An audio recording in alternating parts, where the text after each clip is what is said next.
Perkenalkan, nama saya Rangga Wibowo dengan NPM 2122011089. Saya berasal dari mahasiswa program studi keperawatan Fakultas Kesehatan Universitas Jenderal Ahmad Yani. Di sini saya akan berpraktikum bagaimana tata cara dalam pengaturan posisi pasien.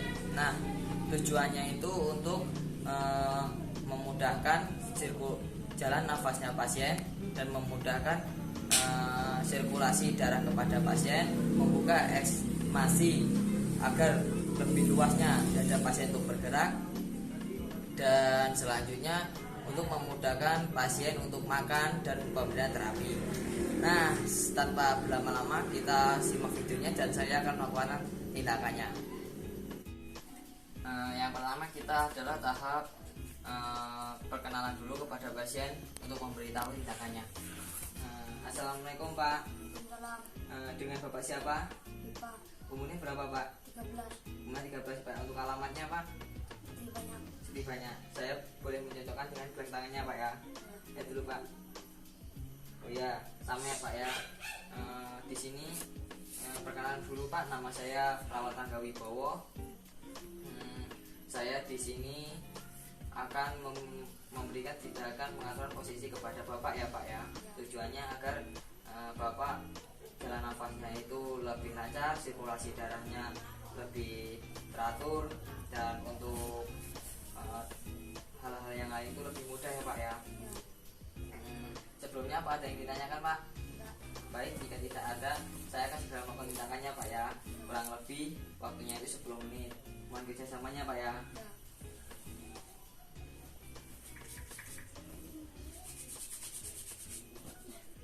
Nah, yang pertama kita akan melakukan teknik posisi supinasi ya. Supinasi bagi begini caranya. Angkat dulu Pak. Katanya. Yuk, gitu kan Pak. Luruskan. Dan diusahakan akhirnya diluruskan. Nah, di posisi supinasi ini usahakan bantal itu menyangga bagian daerah bahu klien dan kepala, dan pastikan juga tangan kanan dan tangan kiri pada posisinya, dan kita luruskan bagian kakinya, dipastikan ya. Tujuannya adalah agar jalan nafas pasien itu lebih lancar dan peredaran darah kepada pasien juga lancar. Nah, biasanya posisi ini juga bisa dapat digunakan kepada pasien-pasien yang mengidap stroke. Yang sekarang yang kedua adalah teknik pengaturan posisi Trendelenburg. Nah, ini simulasi saja. Kita memutar bangkunya. Ini kaki pasien itu agak tinggi dari posisi kepala. Tujuannya agar jalan nafas pasien lebih lancar dan oksigen yang masuk ke otak itu juga lebih lancar. Nah, biasanya posisi Trendelenburg ini bisa digunakan pada pasien-pasien yang didiagnosa mengidap akut hipotensi.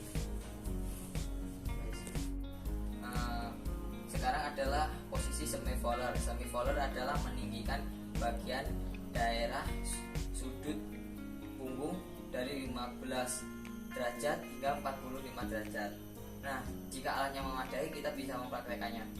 Jika sudah di posisi sudut 15 derajat, kita tanyakan ke pasien dulu, pasien sudah merasa nyaman atau tidak. Jika pasien belum merasa nyaman, kita tambahkan hingga 45 derajat. Bagaimana Pak posisinya? Apakah sudah nyaman? Sudah nyaman ya Pak ya.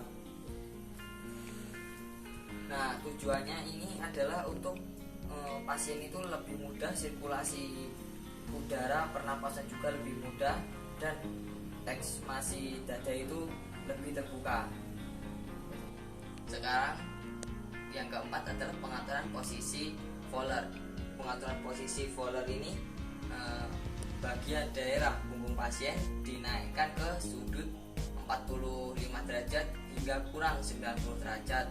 Nah, tujuannya agar untuk apa? Untuk memudahkan pasien makan dan minum, Dan yang kedua untuk pasien yang sudah terbaring lama seperti pasien yang mengalami penyakit stroke. Nah, tujuannya ini agar pasien tetap merasa aman dan nyaman dan sirkulasi pernafasan juga lebih lancar. Nah, sekarang adalah pengaturan posisi hip roller. Pengaturan posisi hip roller adalah meninggikan sudut bagian daerah pasien hingga ke miringan 90 derajat. Saya bantu dulu ya Pak ya.